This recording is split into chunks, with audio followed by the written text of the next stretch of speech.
On va faire un petit jeu tout simple. Si je vous parle d'objets connectés, à quel objet pensez-vous précisément au moment où je vous parle? Je vous laisse quelques secondes. On parle donc d'objets connectés. Est-ce que vous l'avez dans votre tête? Si vous avez directement pensé à votre montre, eh bien c'est en partie perdu.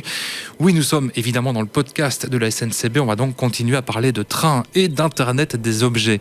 L'Internet des objets, c'est quoi? Tout simplement la capacité de faire communiquer les données d'objets entre différents appareils.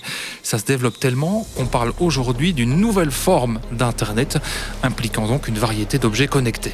Alors forcément pour vous, grand public, on pense principalement aux objets connectés comme les montres, le chauffage à distance ou bien encore le frigo connecté.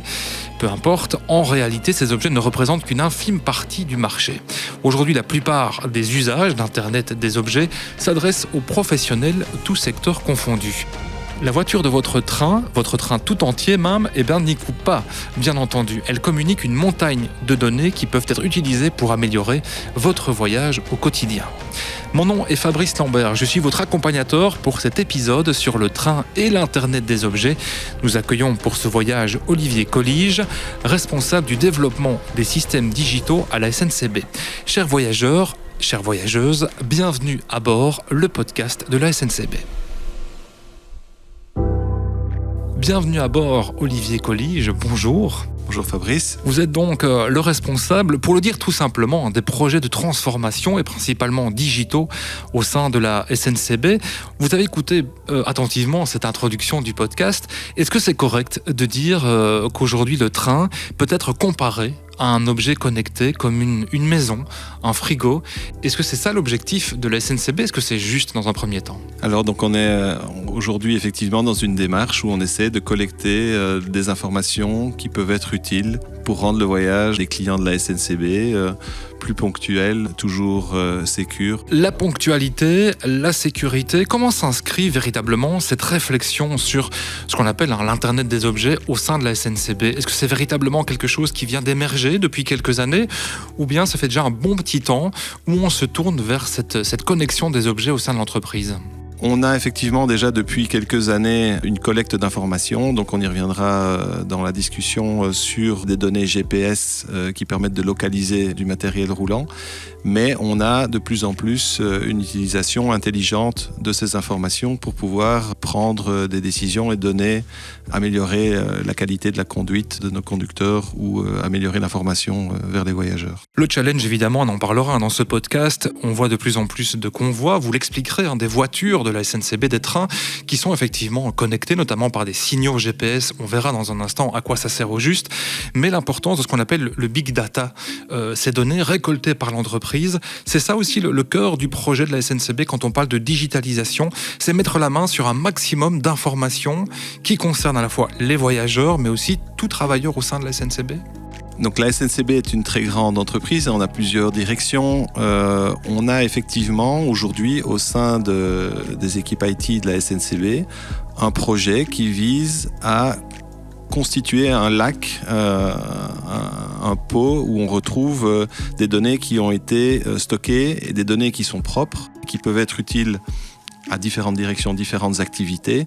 Quand je reprends par exemple toutes les données, tous les horaires et tous les retards observés sur les trains, ces informations sont utiles à la fois pour les conducteurs, pour les accompagnateurs, pour les gens dans les gares. Et donc on a différentes populations qui vont vouloir avoir accès à ces données. Et aujourd'hui, au sein de la SNCB, il y a des efforts conséquents qui sont mis en place pour bâtir une source d'informations commune, partagée entre tous les métiers.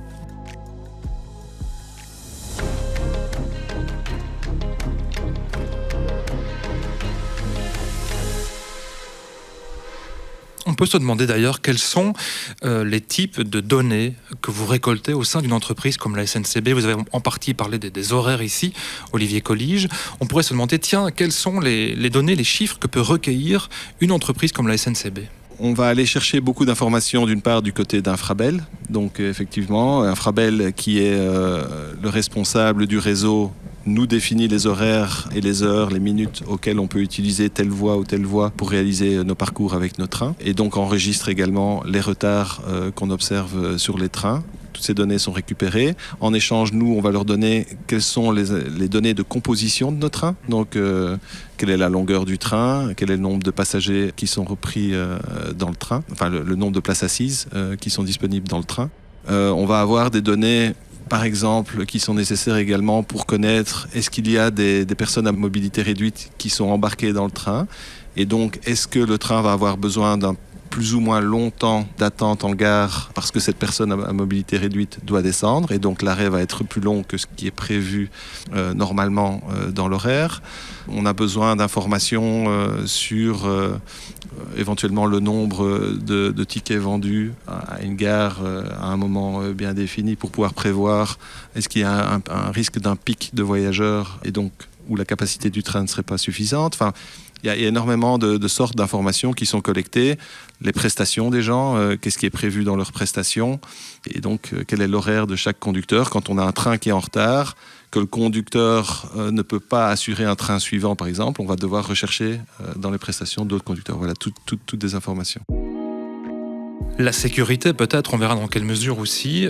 Les données, la digitalisation permet de prédire parfois la vétusté des appareils ou bien d'anticiper des accidents éventuellement potentiels. Un petit mot sur la récolte encore des données, Olivier Collige. Qui dit récolte dit stockage. Ça demande une grande transformation tout de même pour traiter la question des objets connectés au sein de la SNCB. On pense à des serveurs, on pense à l'articulation générale de votre système informatique. Est-ce qu'on vit véritablement une transformation dans ce stockage des données? Oui, on peut dire que pour l'instant, on vit une transformation dans la façon de stocker les données, en effet, et dans la façon, pas seulement sur les outils techniques qui sont utilisés, parce que bien sûr, on va utiliser la technologie cloud, donc on stocke toutes ces informations dans des serveurs qui sont partagés à différents endroits sur la planète, mais essentiellement dans la définition, dans la mise en place d'un vocabulaire commun. Quand on parle de train, quand on parle de convoi, quand on parle de voiture au sein du convoi, est-ce qu'on a tous la même définition au sein de la SNCB de ce que c'est qu'un train? Et aujourd'hui, c'est pas toujours le cas. Donc les gens dans la direction technique parlent du train comme étant l'objet physique. Les gens dans la direction Théo où je travaille parle du train comme le service rendu au client et un numéro de train, mais pas le convoi. Et donc voilà, donc il y a tout un vocabulaire, et donc derrière ce vocabulaire, vraiment définir quelles sont les données, dans quel ordre, combien de digits est-ce qu'on met, etc. Donc de façon précise. C'est une culture digitale qu'il faut installer, c'est un de vos rôles en tant que responsable des projets de transformation, Olivier Collige. Courte question sur l'impact environnemental. Aujourd'hui, on ne peut pas parler d'un boom numérique sans parler de la conséquence sur notamment le dérèglement climatique. Quel est le degré de conscience d'une entreprise comme la SNCB de cette question de l'impact du numérique sur la question environnementale? Alors, donc la question environnementale, un élément principal qui est pris en compte au niveau de la SNCB, c'est la consommation. Donc on a plusieurs initiatives qui sont menées au niveau de la SNCB de façon à réduire la consommation énergétique. Et donc dans la manière de conduire, on va pouvoir réduire la consommation énergétique, mais aussi dans la façon de garer les trains pour la nuit ou même en journée. Est-ce qu'on les laisse connecter ou pas sur la tension ? Et donc, on a des pratiques qui visent justement à réduire ces consommations. On a un suivi annuel avec des objectifs annuels de réduction de consommation énergétique. Et par ailleurs, comme toutes les grandes entreprises, on est également soumis à rendre, à partir de 2026, je pense, un rapport ESG de durabilité sur les aspects sociaux, environnementaux et sur la gouvernance de l'entreprise.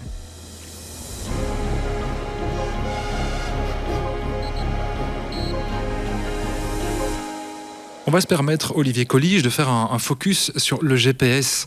Alors, je rappelle brièvement que vous êtes le responsable des projets de transformation au sein de la SNCB pour la division TO, Transport Operation, et donc vous êtes quelque part du côté des conducteurs de train. Vous êtes attentif à tous les projets qui les concernent, eux, les conducteurs. En quoi c'est utile et est-ce que le système est véritablement opérationnel d'imposer ou de placer un signal GPS sur vos trains ? Sur vos voitures, pour être plus précis au niveau du vocabulaire.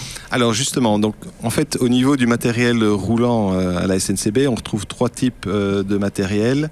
Un train peut être composé d'une locomotive et d'une série de voitures qui sont tractées par la locomotive, ou un train peut être composé d'un ensemble d'automotrices qui sont en quelque sorte des voitures ayant leur propre moteur. D'accord ?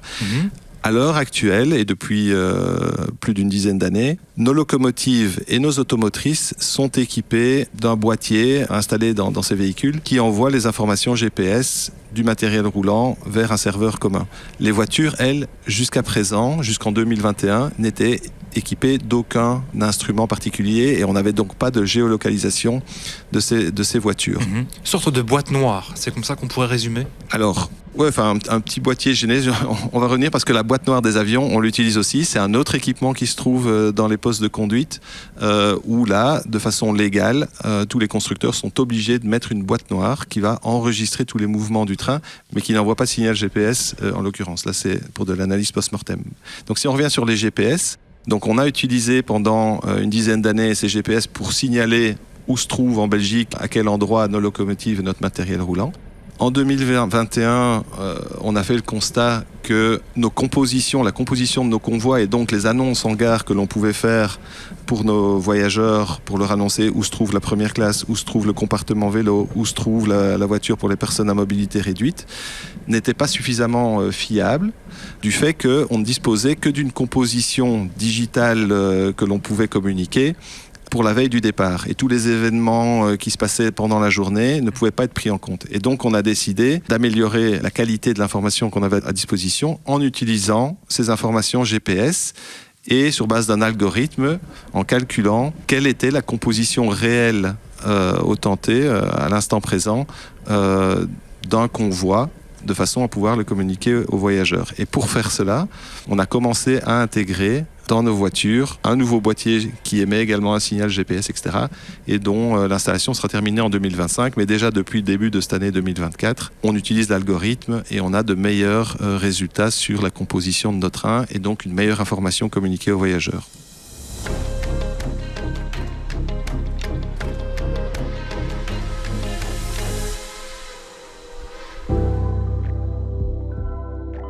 Comment aller plus loin ? Comment tirer profit vraiment d'une véritable innovation technologique telle que vous venez de la décrire, Olivier Collige ? Est-ce qu'on pourrait, on vous charrie souvent à la SNCB avec les fameux retards, est-ce que l'innovation technologique peut avoir un impact sur la gestion des horaires précis du train, sur les retards anticipés ? Est-ce qu'aujourd'hui, ces données sont utilisées de manière optimale pour justement prévenir le voyageur ? Alors, est-ce que ces données sont aujourd'hui utilisées de façon optimale ? On est toujours en amélioration continue. Donc on travaille beaucoup à améliorer la ponctualité de nos trains. De façon générale, le chiffre global, on est aujourd'hui plus ou moins, on vise les 90% de trains qui restent ponctuels. Et il y a plusieurs façons de mesurer la ponctualité, mais voilà, qui sont ponctuels, c'est-à-dire qui arrivent à leur gare terminus en déant 6 minutes de l'horaire prévu, donc avec maximum 6 minutes de retard. Et donc, effectivement, aujourd'hui, on essaie d'utiliser les données, les communiquer à toutes les équipes de coordination en temps réel des incidents, de façon à ce qu'elles aient une vue claire, transparente sur quel train est en retard.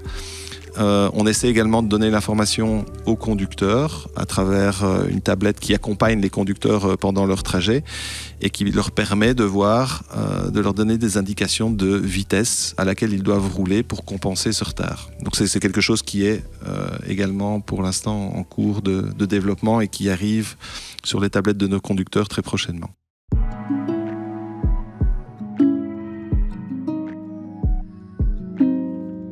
Cet épisode que vous écoutez fait partie d'un chapitre consacré à l'intelligence artificielle. J'imagine qu'on est au tout début, véritablement, comme une entreprise de la SNCB, de la mise en place de ces objets connectés, de cette intelligence artificielle. Une question plus technique, Olivier Collige, sur ce qu'on appelle aujourd'hui la maintenance prédictive. Vous allez en partie expliquer ce que c'est, si vous le voulez bien, mais qu'est-ce que la révolution digitale peut apporter aussi à la maintenance telle qu'elle est faite depuis de nombreuses années au sein de la SNCB ? Donc là, on part dans un domaine qui est plus proche donc, de la direction technique, mais effectivement, le matériel moderne, il faut savoir qu'un train a une longueur de vie, vie pendant 40 ans, donc on a encore du matériel que l'on a acheté il y a plus de 30 ans, et donc qui n'a pas nécessairement toutes les dernières technologies que l'on connaît aujourd'hui.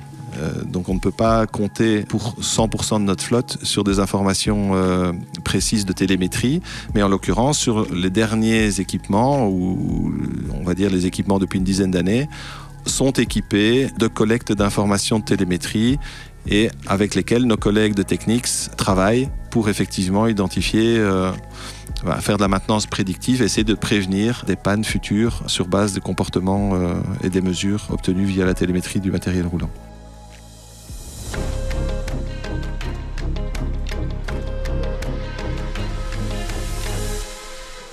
Ce 4e épisode du podcast Bienvenue à bord referme donc, comme je viens de le dire, un chapitre sur l'intelligence artificielle. Cette question que j'aimerais vous poser l'avant-dernière, avant de refermer cet épisode de podcast, Olivier Collige, le train du futur, ça ressemblerait à quoi ? Est-ce que vous avez votre définition ou votre image qui vous est propre, ou bien au sein de la SNCB, on sait déjà à quoi va ressembler ce train dans les 20, 30, voire 50 prochaines années quand on parle d'objets connectés, quand on parle de digitalisation. Ça veut dire quasiment une automatisation depuis l'achat du billet jusqu'à sa place qu'il va prendre dans le train, le temps que ça va prendre, les horaires du train, la composition aussi de chaque voiture. C'est ça le futur digital de la SNCB, c'est d'avoir un voyageur qui finalement a tout sur son smartphone, est autonome, indépendant, ne va plus vraiment dépendre d'autres informations qu'il peut tout avoir avec lui. Honnêtement, à ce stade, non. J'ai pas de vue sur vraiment à quoi. Enfin, quand on regarde aujourd'hui, quand on regarde le matériel qu'on commande, et il y a du matériel qui est en commande ici, qui doit arriver, je pense, à partir de 2029. Voilà, on est toujours dans l'achat d'équipements, oui, avec des données de télémétrie qui peuvent être récupérées. On a pas mal de systèmes de sécurité qui ont équipé tous nos équipements. Le système ETCS qui est mis en place donc au niveau belge de façon très large. Donc la Belgique est un pays précurseur dans ce domaine, qui a un partenariat entre Infrabel et la SNCB, et qui permet, donc c'est un appareillage indépendant, réellement de la conduite, ou indépendant en tout cas par exemple de la tablette des conducteurs, qui est certifié, qui est validé, etc., de façon à être très sécurisant.